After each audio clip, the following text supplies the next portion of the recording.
말씀 15절부터 함께 한 목소리로 합독하겠습니다. 또한 성령이 우리에게 증언하시되 주께서 이르시되 그날 부르는 그들과 맺을 언약이 이것이라 하시고 내 법을 그들의 마음에 두고 그들의 생각에 기록하여 하신 후에 또 그들의 죄와 그들의 불법을 내가 다시 기억하지 아니하리라 하셨으니 이것들을 사하셨은즉 다시 죄를 위하여 제사 드릴 것이 없느니라. 아멘.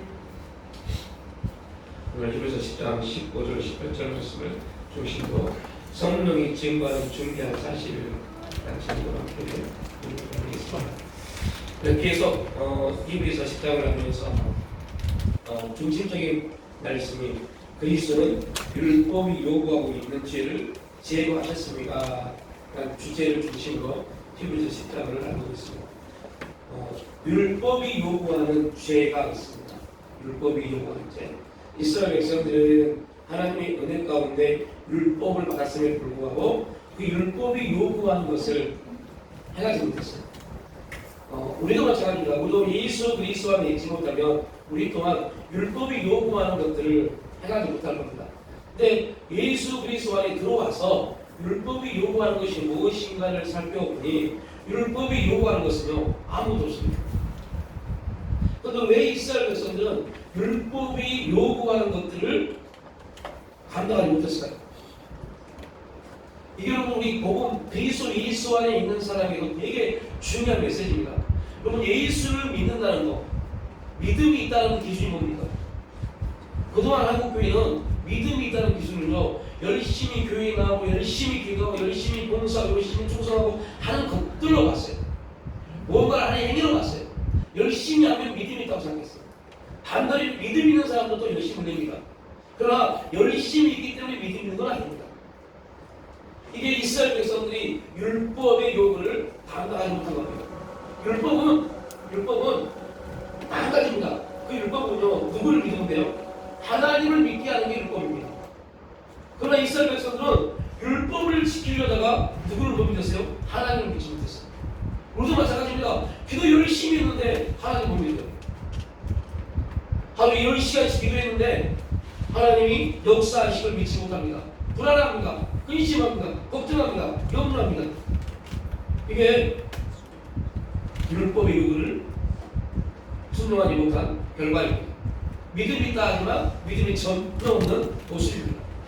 하나님이 율법을 주셔서 이스라엘 백성들에게 요구하신 것은 내가 너희의 하나님이다 이걸 말씀한 겁니다. 그리고 너희는 나의 택한 백성이다. 중요한 것은 그들이 하나님의 택한 백성이고 하나님이 그들의 하나님임을 믿으면 되는데 그 믿음 자체를 갖지 못했어요. 지금도 동일합니다. 오늘도 이 시간에도 하나님을 믿으면 되는데 문제는 어떻게 믿어야 되는가의 문제에 빠져버립니다. 어떻게 믿어야 되지? 뭐가 믿음이지? 라는 문제에 빠집니다. 그러다 보니 어떻게 믿어야 되는지 어떻게 살아야 되는지에 대한 자꾸 그 행위적인 우리 삶의 내용에 대해서 우리가 고민하게 되고 결국 그러다 보니 하나님을 믿어야 되는데 하나님을 믿는데 스스로 나는 하나님을 믿는 믿음이 없는 사람인 것 같다 라는 문제에 빠져버려요. 그리고 되게 어렵다. 어떻게 하지? 라는 스스로의 문제적 질문을 만들고 그냥 내 나름대로 열심히 해야지 라는 문제에 빠집니다. 내 나름대로 열심히 해야지. 결코 우리의 열심을 가지고 하나님을 만날 수 없습니다. 우리의 열심적 행위가 우리를 온전케 한 게 아닙니다. 이제 앞에 쭉 설교를 보면 나오겠지만요.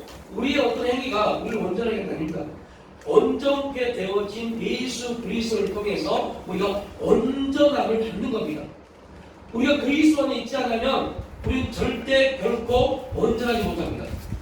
우리가 그리스도 안에 있으면 우리 행위가 아니라 그리스도 안에 있기 때문에 온전해진 겁니다. 이게 복음입니다. 이게 믿음입니다. 그리스도 안에서 바라보는 게 믿음이고 그리스도 안에서 갖는 게 소망입니다. 그러니까 그리스도 밖에 있으면, 그리스도 안에 있지 아니하면 우리의 믿음은 거짓 믿음입니다. 우리의 소망은 거짓 소망입니다. 그 출발이 그리스도는 율법이 요구하고 있는 죄를 제거하셨다입니다. 그래서 더 이상 율법은 우리에게 아무것도 요구하지 못합니다. 요구할 수 없죠. 왜요? 요구할 수 있는 모든 것들을 예수님이 다 감당하셨기 때문에. 더 이상 율법은 우리에게 무언가를 요구할 수 없어요. 이 말이 지금 이 설교를 듣고 있는 여러분에게 어떻게 들렸는지 모르겠어요. 그냥 단지 추상적으로 그런가? 라고 생각될 수 있습니다. 근데 이거는 이 말씀은 실제 우리 가운데 느껴져야 돼요. 실제가 돼야 돼요. 더 이상 율법은 우리에게 아무것도 요구하지 못합니다. 요구할 수 없습니다. 이 말은 무슨 말이냐면, 더 쉽게 표현하면 사탄은 법을 가지고 우리를 정죄할 수 없습니다. 너 왜 이거 안 했어? 너 왜 이거 안 했어? 를 가지고 우리를 정죄할 수 없습니다. 그런데 중요한 것은 우리는 스스로 그러한 문제를 가지고 우리 스스로를 정죄한다는 겁니다. 사탄이 우리를 정죄할 때, 참소할 때, 우리를 죄인 만들 때 행한 원리가 바로 이스라엘 백성들에게 했던 원리입니다. 아무리 제사를 지내도 그들의 생각에서는 뭐가 국결하잖아요? 죄인. 염소를 잡고 황소를 잡으면서 뭐가 기억난다고요? 죄가요. 우리가 이해하지 않다고 소리잖아요. 제사를 지내면서 염소를 잡고 양을 잡고 황소를 잡으면서 그들은 죄의 의식에서, 죄에서 자유해야 되는데 짐승을 잡을 때마다 그들은 죄를 생각납니다. 여러분 지금도 동일합니다. 예수 믿는다 하면서 믿음을 가지고 있다 하면서 기도하면서 죄의식에 빠집니다. 예배 드리면서 죄의식에 빠집니다.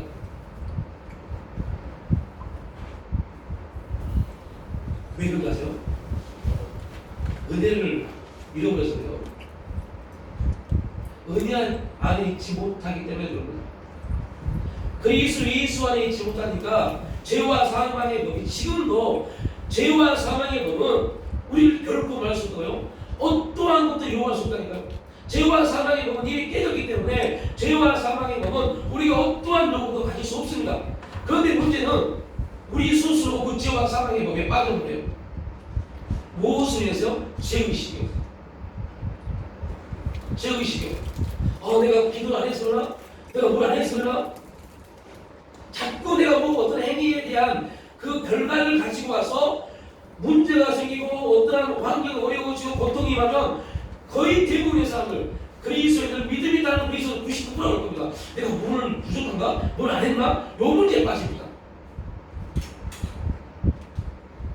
그러면 회개에 대해서 쭉 말씀 나눴죠. 본질적인 부분에 대한 회개가 안 되면 아무리 내가 아내에게 큰소리치고 아내가 남편에게 큰소리치고 부모가 자녀에게 큰소리치고 우리는 그렇게 큰소리치고 나서 싸우고 나서 돌이키고서 이렇게 회개합니다. 하나님 제가 이렇게 싸웠습니다. 큰소리쳤습니다. 이거는 회개 아니라니까요. 이거 맨날 회개해봐야 안 바뀝니다. 왜요? 이건 행위니까요. 우리 본질적인 부분을 회개해야 돼요. 그 본질적인 부분은 뭡니까? 하나님 제가 또 의인인데 내가 하나님 그리스도 예수 안에 있는 생명의 성령의 법 안에 있어야 존재인 거예요. 내 스스로 죄의식, 죄의 요구에 빠져서 내 아내에게, 내 남편에게 큰 소리를 쳤습니다. 성경에는 내 아내를 뭐 했어요? 사랑하겠는데 사랑하지 못하고 큰 소리를 쳤습니다에 대해서 회개해야 돼요. 이게 본질적 회개입니다. 말씀에 순종하지 못한 부분에 대해서 회개하셔야 돼요. 이거 회개하지 않고 자꾸 행위, 내가 이래서 큰 소리 쳤습니다. 이래서 기분 나빠서 큰 소리 쳤고 기분 나빠서 화냈습니다. 이거 백날 해봐요. 또 환경이 오면 또 기분 나빠요. 당연히 기분 나쁠 수밖에 없어요. 그 회개는 우리를 아무런 변화를 주지 못합니다. 그런데 한국 교회가 그동안 계속 그런 대한 회개만 시켰어요. 그리고 그러한 소문도 만들었어요. 여러분 질서 잘 지키십시오. 행동도 잘 지키십시오. 여러분 선한 일 하십시오. 계속 그런 거에 대해서만 강조하다 보니까 중요한 것은 행위적으로 많이 바뀌어진 것 같은데 삶의 내용은 많이 바뀌어진 것 같은데 본질이 안 바뀌다 보니까 아무런 하나님의 역사를 다시 못했어요. 지금도 마찬가지입니다.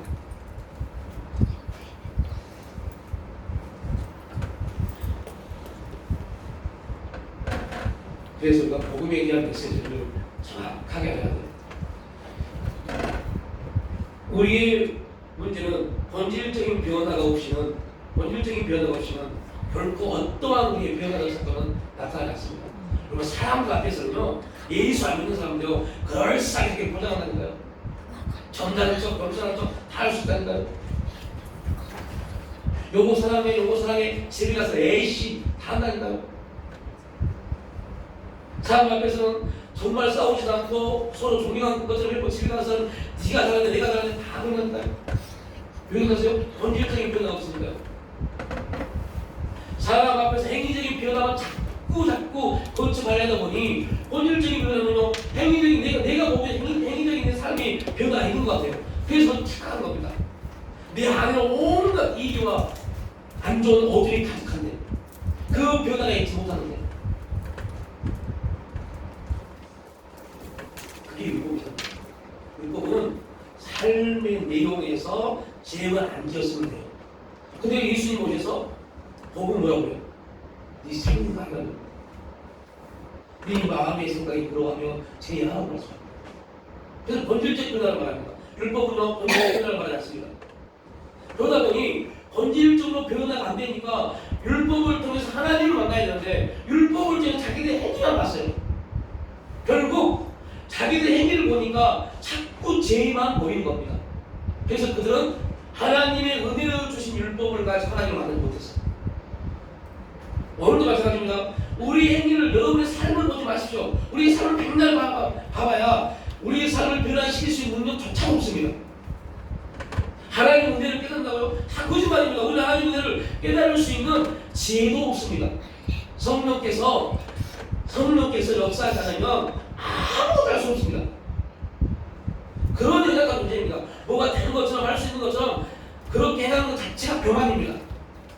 우리의 삶은 하나님 아무것도 할 수 없음을 고백할 수 있어야 돼요. 여러분 참 이사야 37장에요. 아수르가 18만 5천이 대군이 예루살렘을 포기합니다. 그리고 어찌어찌해서 하나님이 그날 밤에 18만 5천을 다 죽여버립니다. 그리고 38장에 어떤 사건이 나오지 아세요? 히스기야가 병 들어요. 그리고 병이 치유되어집니다.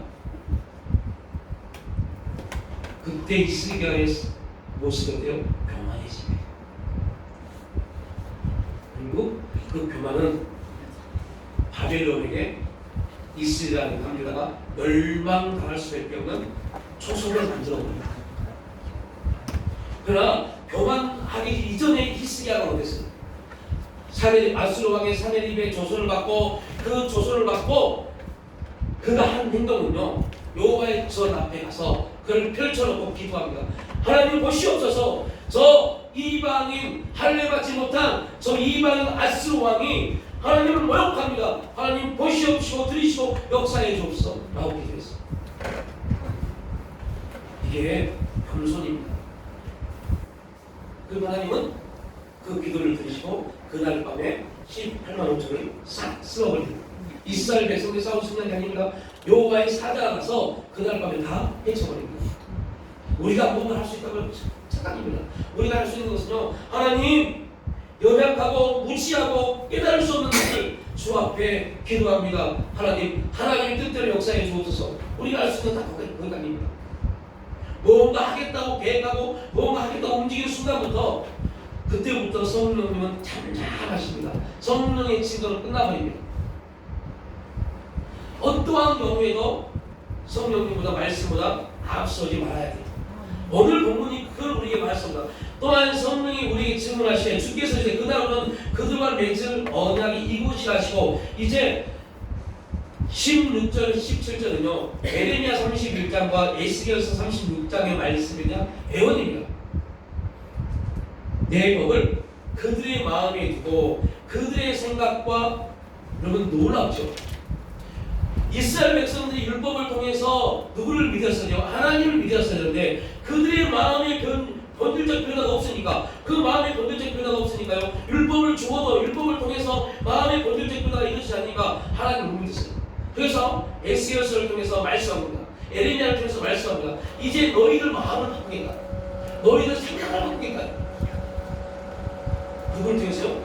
예수 그리스도를 통해서 마음을 바꿔버린 겁니다. 우리의 생각을 바꿔버린 겁니다.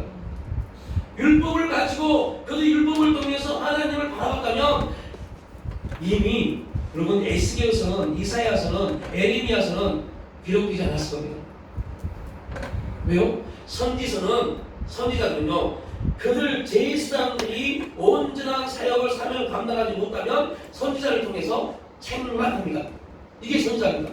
그들 제1사장을 통해서 이스라엘 백성들이 하나님을 믿었다면, 제1사장을 통해서 율법이 온전해졌다면 선지자들이 왜 필요하겠어요?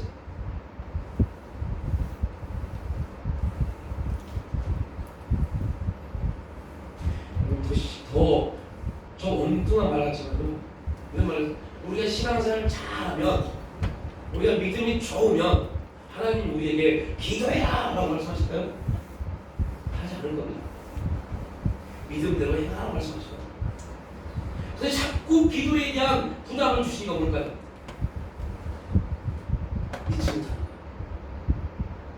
믿지 못하니까 하나님 우리에게 기도라는 부담을 주시는 겁니다. 기도함으로 하나님의 살아계심과, 여러분 하나님의 살아계심이 느껴져야 돼요. 기도는 첫 번째가 하나님의 살아계심에 대한 믿음의 반응입니다. 아무리 기도해도 하나님의 살아계심이 안 믿어진다면 여러분 그 기도는 그냥 내 만족을 하는 겁니다. 그래서 우리 기도를 통해서 하나님의 살아계심이 믿어져야 돼요. 와, 하나님이 살아계시구나. 그리고 두 번째 뭐야? 기도함으로 하나님이 역사하신다는 것을 믿어요. 반드시 복주며, 무슨 소리세요 목사님, 내가 수년간 기도해도 복은커녕, 아이고 내 인생을 보세요, 내 삶을 보세요, 우리 가정을 보세요. 이런 사람이 깨끗하니까요. 뭔 복을 줘요? 내가 열심히 복을 전한다면 아이고 내 우리 인생, 우리 가정 다 깨졌을 겁니다 라고 말씀하시는 분 계시더라고요. 그러한 삶의 이야기들이요, 오히려 하나님에 대한 믿음을 무너뜨려버립니다. 또한 실제 우리의 삶을 보면 정말 나름대로 열심히 뭔가 한 것 같은데 하나님 역사가 아무것도 없는 것 같이 느껴질 때도 있어요. 그래서 아삽이 시를 쓰면서 그렇게 말하잖아요.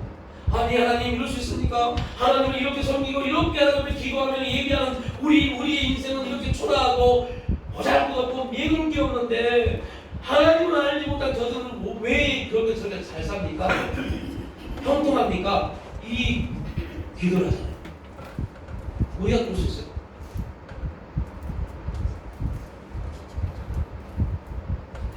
그 모든 것들의 출발이 바로 이 사실을 알지 못했어요. 이 첫 번째 줄을 하려고 지금 20분 했고, 그리스도는 율법이 요구하고 있는 죄를 제거하셨습니다. 물론 우리는 여전히 죄와 싸워야 합니다. 우리 이 싸움에서 우리를 구원하기 위해 오실 그리스도의 재림을 기다립니다. 우리가 영적 싸움을 하는 것은요, 그 목적이 재림을 기다리는 겁니다. 재림 준비하는 겁니다. 예수님이 다시 오실 예수님을 기다리는 것, 이거를 성경은 뭐라고 해요? 신부 단장이라고 해요. 죄와 싸워서 우리가 피 흘리기 전에 싸워서 승리하면 우리는 뭐가 돼요? 신부 온전한 단장을 이루어갑니다. 이미 우리는 예수 그리스도의 신부로 부르심을 받았습니다. 이미 받았습니다. 그러나 아직 이루어가야 돼요. 그러니까 구원, 성화, 영화, 이 모든 것은요 그리스도 예수 안에서 완성됐습니다. 그러나 이 세상 가운데 살아온 우리들은 성령을 통해서 계속적인 천국 가는 구원은 이루어졌지만 이미 받았지만 성화 구원은 계속적으로 이루어져야 돼요. 계속적인 변화가 있어야 돼요. 계속적인 성장이 있어야 돼요. 그게 뭐예요? 이미 이루어졌지만 아직 이라는 내용입니다. 이미 이루어졌습니다. 예수 그리스도 안에서 백반적 구속사는 완성됐습니다. 주관적으로 우리에게 다 적용되어질 성령님을 통해서 적용되어지고 완성되어질 일들이 우리 가운데 계속 나타납니다. 그래서 그 성령을 통해서 적용 완성되어질 삶 속에서 우리는 뭐예요? 죄와 계속 싸워야 됩니다. 죄는 어찌하든 간에 우리가 온전히 예수님의 신부로 만들어지지 않게 되기 위해서 우리를 계속 참수할 것이고 낙심하게 할 것이고 넘어지게 할 겁니다. 누구시라며? 여러분 10명의 신부가 있습니다. 그 미련한 5 처녀는 왜 기름을 준비하지 못했을까요? 영적 싸움에서 죄와의 싸움에서 진 겁니다. 슬기로운 5 처녀는요 기름도 준비해서요 영적 싸움에서 죄와 싸워서 이긴 겁니다. 이겨서 신부 단장한 겁니다. 이들은 져서 신부 단장할 길을 놓쳐버렸어요. 우리의 삶이 그럴 수가 있나요? 어찌 하다 보니까 하나님과의 관계 안에서 그리스도의 신부로 준비되어져 가야 하는데 이 세상의 삶의 질서에 순응하다 보니 어쩌다 보니 타협하다 보니 그리스도의 신부로 준비되어져 가는 과정의 시간을 잃어버릴 수 있어요. 결코 이 세상은 우리를 담을 수 없습니다. 그런데 우리는 이 세상을 담을 수 있습니다. 다시 말합니다. 지금 그리스도인들까지도 자녀들 앞날 자기 노후를 위해서 걱정하고 염려하는 사람도 있습니다. 그것 때문에 아동방황하는 사람도 있습니다. 그들은 뭐에 대해서 고민해야 돼요? 구원이요. 내가 지금 구원을 이루고 있는가? 이에 대한 고민을 해봐야 돼요. 돈이 없어서 자녀를 못한다? 여러분 이들은 믿음이 없는 사람들입니다. 왜요? 하나님의 명령은 너희들이 풍성하기 때문에 자녀를 하라 이렇게 말씀하지 않았어요. 그냥 모든 인간, 하나님을 창조한 인간은 반드시 뭐해야 돼요? 번성해야 돼요. 이게 하나님의 목적입니다. 목적. 야 부모들도 잘못했어요. 야 힘든데 뭘 더나 여러분 이런 교회 목사 장로들 권사 집사도 있으니까요. 자기 자녀들에게 이거는 믿음 없는 사람들입니다. 그들은 하나님의 역사를 막아버린 겁니다. 야 힘들지만 하나님이 우리에게 명령한 게 있어. 번성하는 거야, 축복하는 거야, 땅에 충만하는 거야. 이거 해야 돼. 이게 사명이야. 이거 가르쳐야 돼요. 성경이 우리에게 말씀하는 겁니다. 우리가 지금 율법 안에 있다면 완성된 율법이 아닌 불완전 율법 안에 있다면 우리는 그 행위적인 문제, 삶에 대한 문제 때문에 아동방황할 수밖에 없습니다. 그런데 예수 그리스도께서 우리 모든 삶을 성취하셨다. 그리고 감당할 수 없는 성령의 역사를 통해서 이루어 가신다는 이 사실을 믿는 사람을 따지고 먹고 사는 문제 때문에 하나님의 명령이 번성에 대해서 막아버립니다. 그리고 말합니다. 믿음입니다. 기도하는 거예요.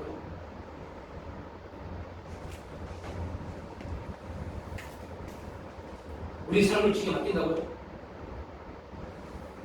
이스라엘 백성들이 은혜로운 율법을 주었음에도 불구하고 그들이 하나님을 믿지 못한 이유가 삶의 문제다니까요. 그리고 결국 그들이 요구한 게 뭡니까? 하나님, 아이고 신정 정치, 하나님의 말씀을 받는 거 싫습니다. 우리에게 왕을 주세요. 이거잖아요. 왕을 주세요. 그래서 그 왕이 다스리는 대로 살아가래요. 이거였어요. 우리도 마찬가지예요. 아이고 하나님 무슨 말씀이세요? 아이고 알고나 말하세요. 지금은 세상이 어떤 세상인데 하나 낳고 키우고 힘든데 뭐 본성 말도 안 되는 소리 돈이나 주고 그런 말씀하시지 이런다니까요 지금. 내 형편 지금 아동한테 뭐 하시라고요? 이게 율법입니다. 그 말은 하나님이 우리를 온전케 하셨다. 이러한 주제 속에서 우리의 신앙이 완성을 향해서 달려가고 있지 못하기 때문에 퇴보예요. 영적 퇴보입니다. 그러니까 자꾸 하나님이 역사하실 사건을 바라보지 않고 야 참 힘들다 거기에 빠져버려요. 힘듭니다. 진짜 힘들죠. 미칠 것 같습니다. 야 이런 사람이 계속 어떻게 하지? 난 고민이 갈등이 우리를 짓눌려 옵니다. 그럼에도 불구하고 그리스도의 우리 보게 된 성도는 그 이깁니다. 무명한 자 같으나 유명한 자고 근심할 수밖에 없는 자나 기도하는 자입니다. 가난한 자 같으나 다른 사람을 위협하는 사람들이 성도입니다. 이 교육을 교회가 지켜야 하고 부모가 자녀에게 지켜야 합니다. 먼저 우리에게 하나님 우리에게 직장을 주시고 일할 수 있도록 하는 이유가 뭘까요? 우리 자는 곳에서 살려고요? 아닙니다. 그럼 그 다음 아마 세 번째 목적의 목적일 겁니다. 그 첫 번째 목적은요. 이게 복입니다. 첫 번째 목적은요. 하나님의 일을 위한 풍문입니다. 하나님 저에게 힘을 주시고 일할 수 있는 지혜를 주시고 능력을 주시는데 하나님 어떻게 사용할까요? 이게 문제예요. 그런데 여러분들 그렇게 기도하는 사람 우리 이른교회에서는 다 그렇게 기도할 수 없습니다. 그러나 없습니다. 하나님 저희 삶에 이만큼 빼고 이만큼 남았습니다. 이게 우리의 기도예요. 그러다 보니 하나님 이렇게 말씀합니다. 이거는 저에게 주신 메시지고 그 메시지가 너무 강해서 답변합니다. 이렇게 말합니다. 앞으로 너의 생각에서 그것이 사라질 때까지 나는 너에게 역사하지 않을 것이다. 네 열심히 살아. 네 노력을 살아. 이렇게 말씀하십니다.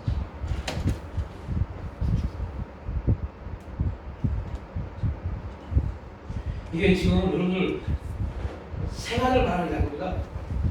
당시 히브리 그리스도인들이 고민하고 있는 그 고민을 사도 바울이 히브리서를 통해서 말씀하고 있는 준비한 사실입니다.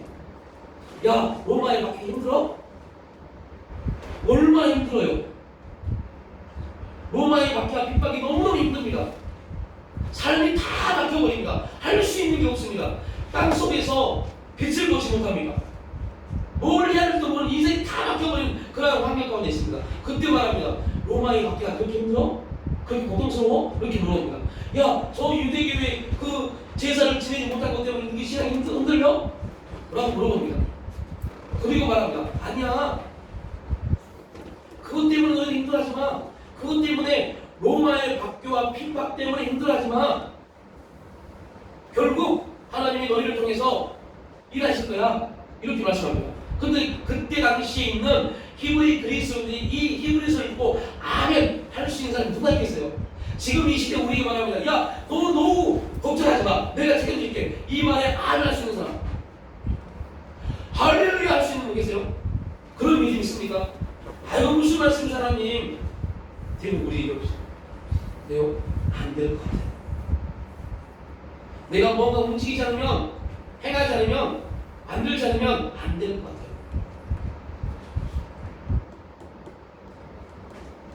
걱정하지 마. 그리고 말합니다.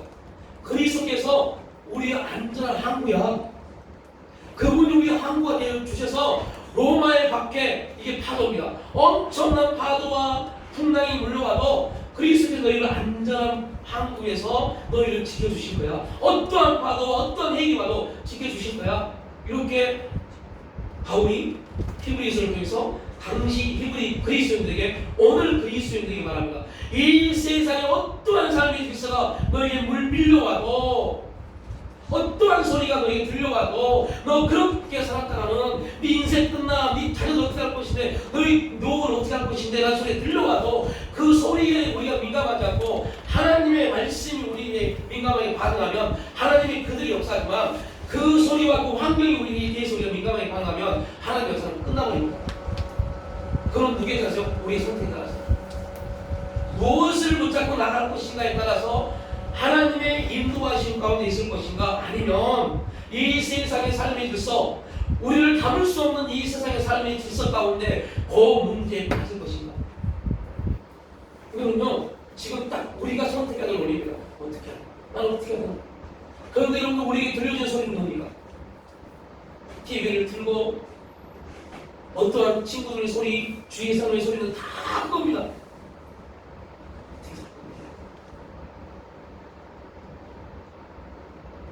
뭐 있어?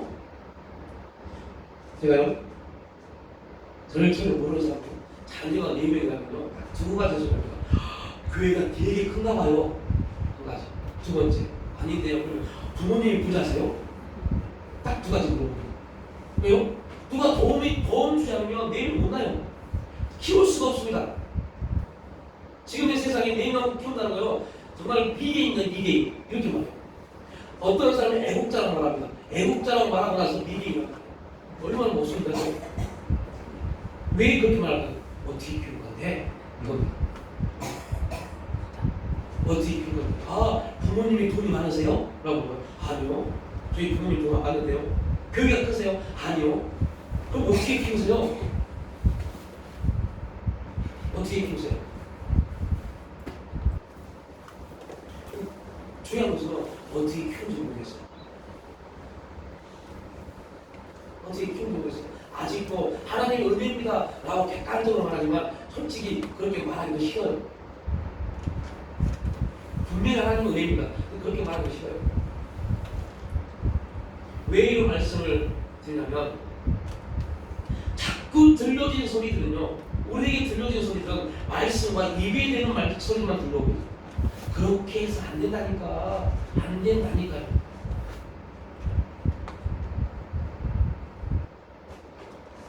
분명합니다. 그리고 한동안 한국 교회에 표가 있었어요. 거의 대부분의 교회들이 이런 표현을 했습니다.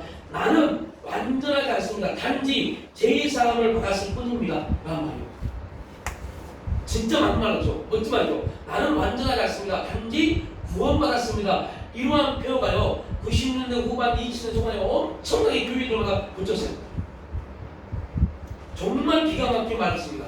이게 오늘 자유주의 신학자들의 말입니다. 길을 가가 이런 글씨 쓰는 교회 오면, 아이고, 복음도 그런 사람들이 올라왔어요. 우리는 완전하지 않습니다가 아닙니다. 우리는 완전합니다. 우리는 완전합니다. 여러분들, 우리는 온전하신 그리스도를 통하여 온전한 구원을 받았습니다. 결코 불완전한 존재가 아닙니다. 예수님이 우리를 구원하실 때, 하나님 우리를 구원하실 때, 야, 내가 너를 불완전하게 구원했으니까 완전을 향해서 나아가라, 이렇게 말씀하지 않았어요. 하나님의 구원은 완전한 구원입니다. 우리는 결코 불완전한 존재가 아닙니다. 그리스도 예수 안에 있는 우리는 하나님 보시기에 가장 온전한 존재입니다. 하나님 그렇게 보십니다. 그런데 사탄은 계속 우리에게 말합니다. 너 불안한 존재야. 왜요? 우리 사람 몸에 불안하잖아요. 매일 넘어지고 쓰러지고 답답하고 뭘 해야 할지 모르겠고, 또 뒤에 앉아있는 애들 물어보세요. 꿈이 있니? 그러면 꿈이 뭔데요? 심지어 애들은 꿈 없어야 됐어요. 그런데 요즘은 꿈이 뭔데요? 라고 말하거든요. 심지어 신학생들에게 질문했어요. 꿈이 있니? 목사라도 꿈이 있니? 그런 꿈 꿀 여유가 없어요. 라고 말합니다. 그런데 성경은 말해요. 꿈이 없는 백성은 많다고 했어요. 왜 꿈을 못 꿀까요? 꿈을 꾸지 못한 이유가 있어요. 성령 안에 있지 못하는 거예요. SES는 뭐라고 합니까? 성령이 임하면 이렇게 저희가 말씀이니까 늙은이도 만나고요. 꿈 꾼다고 해요. 연세 드신 분들이 꿈을 꿀 게 뭐가 있어요? 이제 거기서 가야 되는데. 근데 성령이 임하면 나이를 불문합니다. 꿈을 꾸게 하십니다. 이게 성령의 역사입니다. 그러면 저 뒤에 앉아있는 애들은 뭔가 지금 일하지 않는 거예요? 성령의 역사 없다는 거예요. 왜요? 꿈 자체를 포기하는 삶을 살게 됩니다. 왜 그럴까요? 이 세상이 그렇게 만듭니다. 이 세상이. 그리고 또 하나 누가요? 부모가요. 부모가 자녀들에게 꿈을 심어주지 못합니다. 그래서 얘들이 꿈이 없어요. 얘들이 좋아하는 것은 돈 많이 버는 거. 그런데 그것을 꿈으로 붙잡고 기도하십시오. 돈 많이 벌고 부자 되는 거, 이것도 그리스도의 손에서 꿈을 붙여 기도하면 그것이 우리를 인도해가는 역사가 될 수 있어요. 근데 단지 그냥 단지 생각만 해요. 그렇게 했으면 좋겠다. 그럼 아무것도 안 해요. 꿈은 우리를 움직이게 합니다. 왜요? 그건 하나님 우리가 소원 주시는 말씀이기 때문에. 제가 이 말씀을 드리려고 하는 겁니다. 하나님이 우리를 가장 온전한 존재로 보시고, 그리고 우리 마음에 뭘 주세요? 소원을 주셨어요. 우리 마음에 품을 수 있는 심리학적으로 욕망을 주셨어요. 그 욕망이 성령 안에서 붙잡힌 바 되어지면 소망이 됩니다. 꿈이 됩니다. 그 욕망이 이 세상에 붙잡히게 되면 그거는 욕심이 됩니다. 우리에게 욕망이 없다니까요. 그 욕망이 성령께 붙잡힌 바 되어져서 역사하면, 여러분 성경적 경제궁, 이게 여러분 신학적으로 성경적으로 맞는 겁니까? 틀린 말입니다. 그런데 성령이 역사하면 성경적 경제궁이 일어납니다. 그럼 우리가 단지 그렇게 됐으면 좋겠다, 경제궁이 역사에 있으면 좋겠다라고 하면 이거는요 욕심이 됩니다. 그 욕심은 결국 욕심의 결과가 뭐예요? 사랑입니다.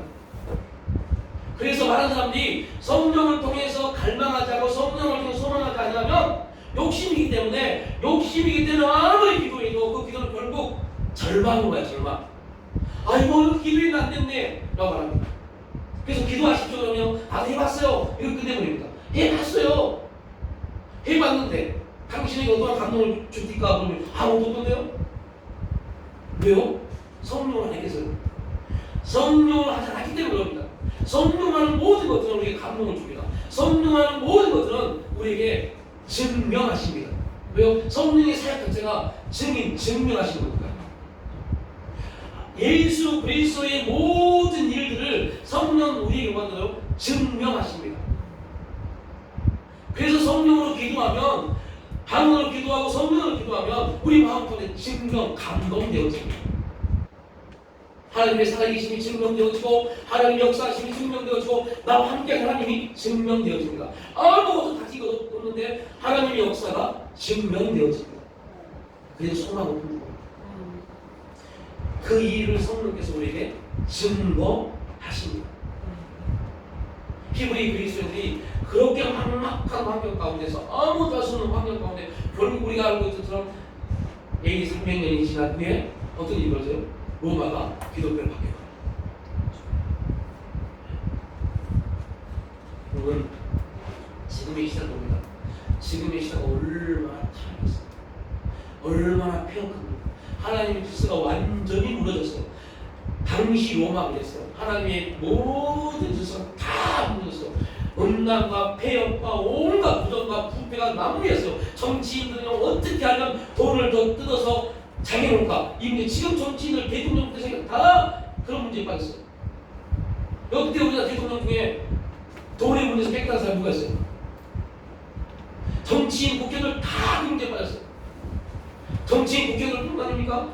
일반 사람들도 어떻게 하면 돈을 횡령할 것인가 문제에 빠져서 은행 직원이 수백억을 횡령해서 그런 문제에 빠져요.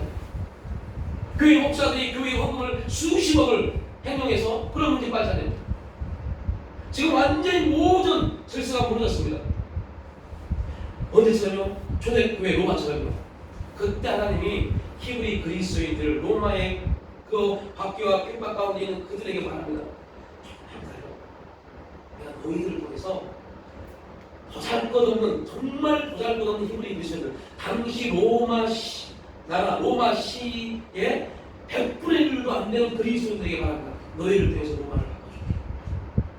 그걸 믿을 사람이 누가 있겠어요? 여러분, 우리 개개인을 통해서 하나님이, 야, 내가 물개 농사 같은 물이 끊어지지 않는 생 같은 역사를 줄게. 자, 100% 믿는 분, 아멘 하신 분, 7월달 그 역사에 있을 겁니다 하신 분.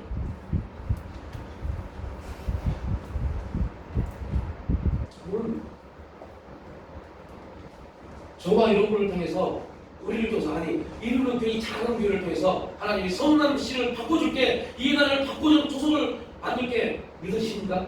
그렇게 말씀한다면, 그렇게 말씀했다고 제가 말하면 아멘, 정말 믿으십니까? 그냥 교회 예배니까 아멘 할 수 있지만요, 이거는 안 믿어집니다. 아이고, 오늘 왜 할 수 있어?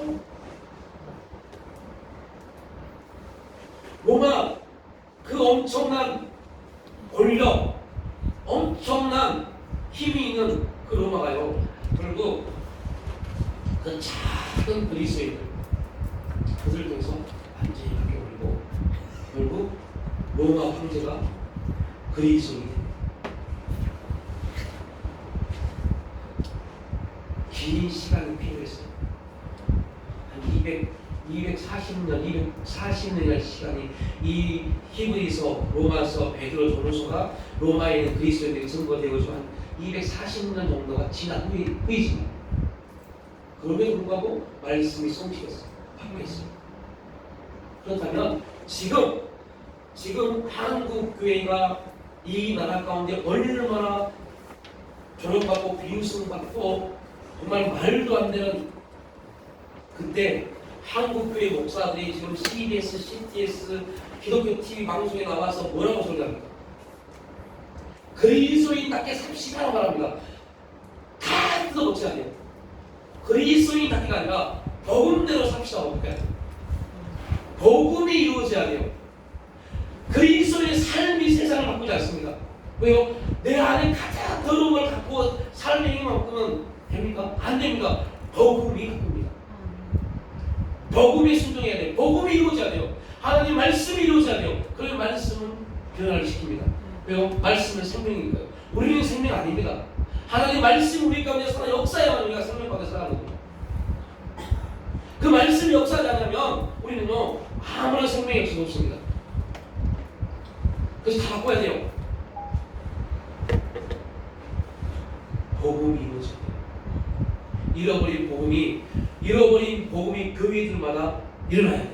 복음이 일어나야 돼요. 예수님이 저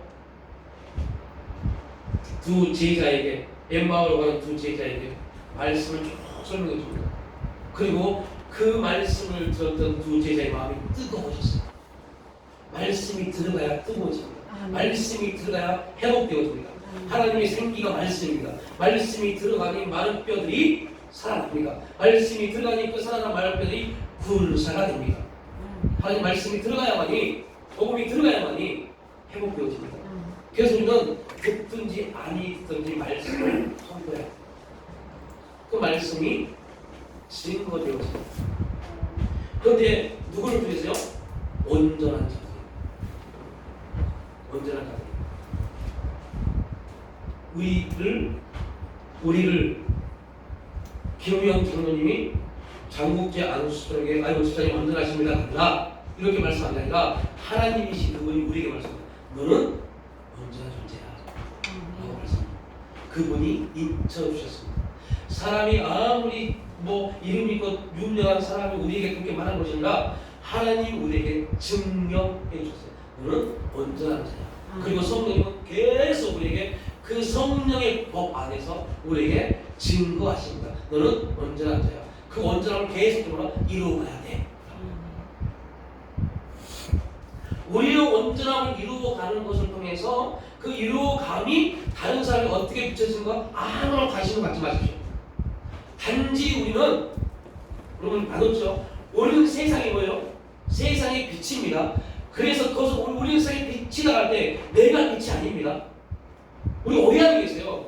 그래서 생활설만 설교하는 목사님들이 가장 큰 문제가 뭐죠? 여러분은 세상의 소금이고 빛입니다. 여러분이 소금 역할을 해야 됩니다 말합니다. 여러분이 빛의 역할을 감당해야 됩니다 말합니다. 여러분들 맞는 말 같죠? 틀리다니까요. 우리는 빛이 아니라니까요. 우리는 빛이 될 수 없습니다. 그럼 우리가 뭐 하네요? 빛을 반사하는 도구이에요.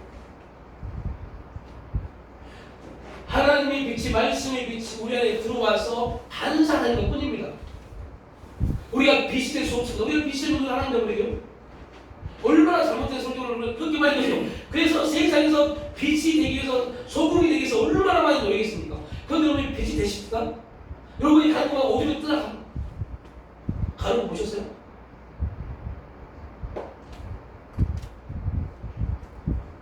왜 그런 문제에 빠지냐면 말씀이 뭘 지금 우리에게 증거하고 있는지를 그냥 일반 보편적 문자적 내용을 가지고 설명하다 보니 우리는 세상의 빛이다 소금이라는 주제에 빠져버린 겁니다.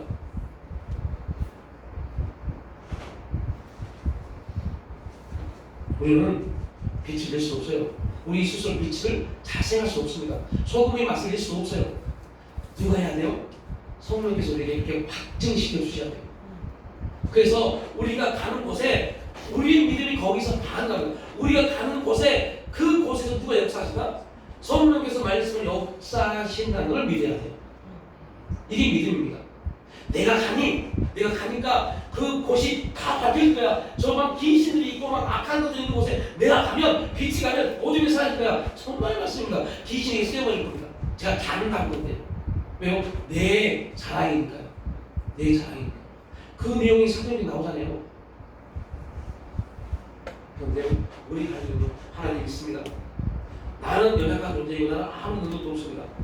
그런데 하나님이 내게 보내주신 성령님, 그 성령님을 통해서 하나님 말씀이 그곳에 비춰지면, 하나님 말씀이 그곳에 뿌려지면 어둠이 사라지고 썩어져 가는 것이 바뀌어질 겁니다. 이게 우리의 고백이 돼요. 이게 우리 기도가 돼요. 하나님, 오늘 출근합니다. 오늘 나의 직장이 내가 가는 곳곳마다 하나님 나를 통해서 빛을 밝혀주시고 소금의 맛을 내게 하시고 이렇게 기도하면 그만입니다. 그렇게 기도하면 돼요. 성령님, 연약하고 부족한 나를 통해서 내 직장이 내가 가는 곳마다 말씀을 통한 빛이 있게 하여 주옵소서. 내 행위가 아니라 하나님의 말씀을 통해 성령께서 빛을 비추고 소금의 맛을 내게 하여 주옵소서. 이렇게 우리의 기도가 바뀌어져야 돼요. 오직 누구만은 하나님만이 그 일을 할 수 있습니다. 그것을 성령께서 증거하십니다. 그래서 성령의 인도를 받는 게 그만큼 중요한 겁니다. 오늘도 말씀도 성령이 증거하는 그 중대한 사실입니다. 성령께서 증거해 주십니다. 성령께서 결론입니다. 성령께서 우리에게 뭘 증거하세요?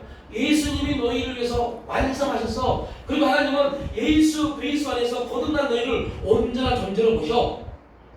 그러면 사탄이 아무리 우리를, 세상이 아무리 우리를 비웃고 조롱하고 어떻게 하고 어떻게 한들 하나님이 그렇게 인정하셨는데 우리가 넘어질 필요가 있을까요? 없습니다. 왜요? 하나님이신 그분이 우리를 온전케 되었다라고 선포하시기 때문에. 이걸 믿는 게 믿음입니다. 그 믿음이 우리를 변화시킬 겁니다. 그걸 뭐라고요? 성화된 겁니다. 하나님이 계속적으로 우리에게 그렇게 역사하실 것을 믿고 나가는 것.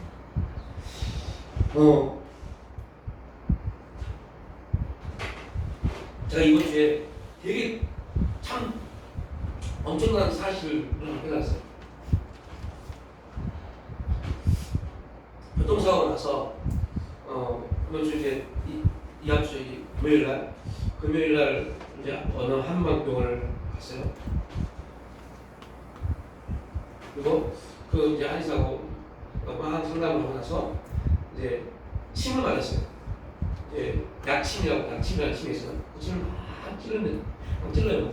막 침을 맞았어요. 그리고 또 일반 침을 맞고 이제 나왔어요. 그때부터 이상한 일이 보였어요. 그 전까지는 어깨가 한 번도 저린 적이 없는데 어깨가 막 저려와요. 심지어는 너무 어깨가 저려 새벽에 잠도 못 잔 정도로 저려와요.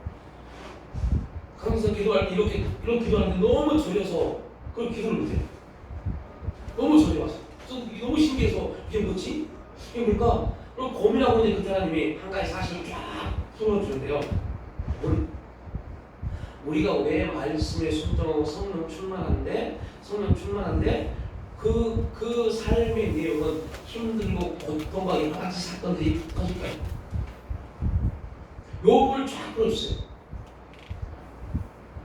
아무렇지도 그들은 아프지 않았어요. 근데 그 한의사 분이 저에게 이런 말씀하셨어요. 환자분, 분명 목과 어깨가 지금 아프다는 것은 손 이쪽이 저림이 현상이 있을 겁니다. 근데 저는 못 느꼈어요. 저림이 현상이 아니고 팔목만 아팠어요. 저림이 없으면 팔목을 아픈 것은 거짓입니다. 아프면 안 됩니다. 좀 아닌데? 난 아픈데? 분명히 저림 현상이 있을 겁니다. 계속 그러길래 없다니까요? 있어야 된다니까요? 없는데 어떻게 있어야 돼요? 분명히 있어야 됩니다. 그래서 네 있어요. 그랬어요. 그리고 치료받았어요. 진짜 그 일이 나타났어요. 그리고 제가 물어봤어요. 그래서 저인데요? 나타나는 겁니다. 숨어있던 게 나타나는 겁니다. 그래야만 치료할 수 있습니다. 치료하려고 뭐고요? 낙침을 나서 그걸 끄집어낸 겁니다. 물론 영적인 게 바쁜 겁니다. 물론 기도하고 성령 충만하고 말씀 보면 이상한 것들, 좋은 것들이 안 나와. 이상한 것들이 막 튀어나옵니다. 왜 그럴까요? 하나님이 치료하시고 해결하시고. 그런데 수많은 사람은 그 영적인 사실을 모르니까 아이고 내가 잘못했나 보다 욕을 짓하십니다. 드러내십니다. 하나님이 드러내십니다. 뭐 하려고요? 우리를 정하고 피게 하시는 아닙니다. 치유하시고. 인간은 드러남을 통해서 비판하고 조소하지만 하나님은 드러남을 통해서 치유하십니다. 그래서 드러나게 하십니다. 말씀 읽을 때마다 내 안에 있는 부정적인 것들이 드러납니다. 기도할 때마다 안 좋은 것들이 드러나기 시작합니다. 기도할 때마다 성령의 인도를 받을 때마다 우리가 보통 상담에서 말하는 트라우마가 생각납니다. 뭐 하려고요? 그 빠지시려고 아닙니다. 치유하시고 드러나게 하셔서 치유하시고 복음을 쫙 보여주세요. 그 침을 통해서 내가 느끼지 못한 것을 드러나겠구나. 왜요? 그 침을 통해서 드러나지 않았다면 그걸 치료하지 못하잖아요. 치료하지 못하고 평생을 갈 겁니다. 어느 날 이게 뻥 터지면 그때 아이고 왜 그렇지? 이 문제에 빠져버려요.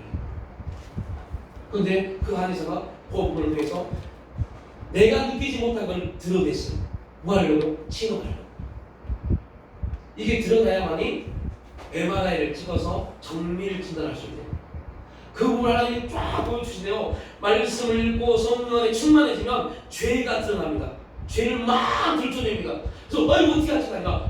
주님 감사합니다. 할렐루야. 뭐 하시겠어요? 치료하기 위해서 하시는 거예요. 그래서 드러내시는군요. 그러지 않았으면 하나님을 드러내지 않으면 나는 거기에 대해서 죄가 해결되지 못하게 돼요. 이 문제가 해결되지 못하게 돼요.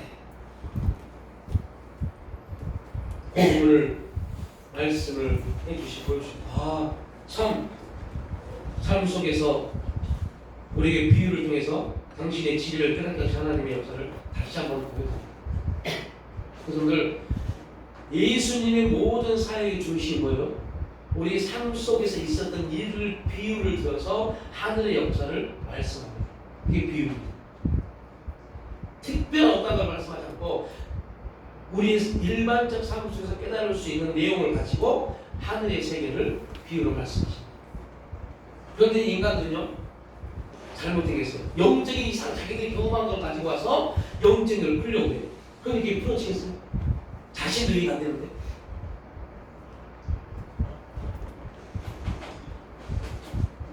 성령께서 우리에게 이 거룩한 역사들을 말씀하시고 나타내셔서 결국은 우리가 그리스도 예수 안에서 온전케 되어진, 그리고 그 온전함을 통해서 우리가 매일매일 주님을 고백하고 주님을 닮아가는 그러한 삶의 자리에 나가게 될 줄을 믿습니다.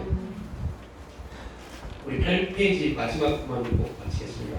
8페이지 보십시오.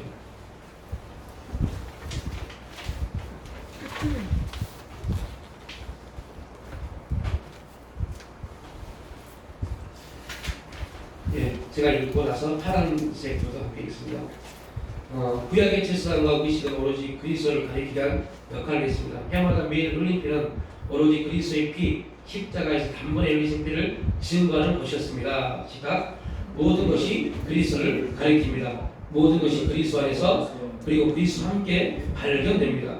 우리를 위한 모든 것이 그리스도에게서 옵니다. 또한 그것들은 우리를 그리스도의 백성으로서 그리스도가 아버지의 뜻에 순종하신 데 대한 상급으로서 그리스도에게로 이끌어갑니다.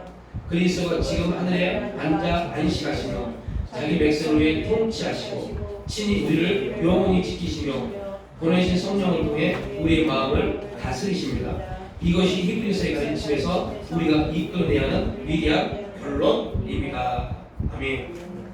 이 결론을 우리가 꼭 기억하십시오. 그래야만이 우리의 믿음이 실제가 되어집니다. 하나님 감사합니다.